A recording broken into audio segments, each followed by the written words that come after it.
My name is Tappy and I'm 17 years old.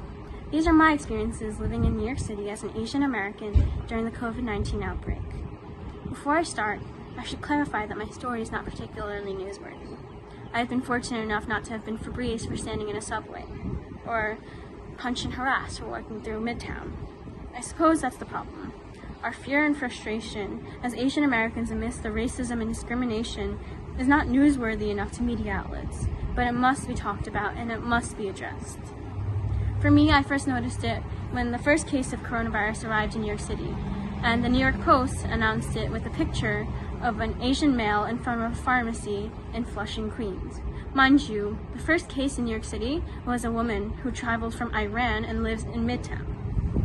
And days later, when a Korean student was punched and harassed for walking through Midtown for not wearing a mask, I realized that the articles, along with the phrases, "stay out of Chinatown," "the Chinese deserve it," that swirled around for weeks prior were no longer just words.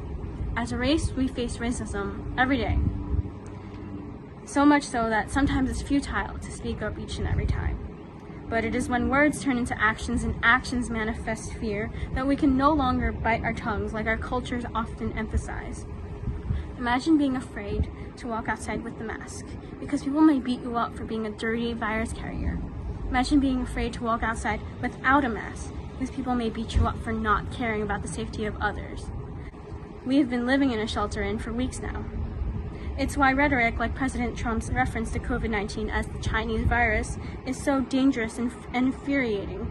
It villainizes the same Chinese healthcare workers offering aid to us now and the millions of Asian Americans in America that have no correlation to the virus at all. Even so, people with the virus are victims too. No matter what race, we shouldn't treat each other differently from contracting a virus so contagious and uncontrollable. Fear of the virus is understandable. We don't understand it, and we don't know what's going to happen, but fear of each other should never exist. It is important more than ever to treat each other with equality and respect, to be united in fighting a virus that does not discriminate like people do. Thank you.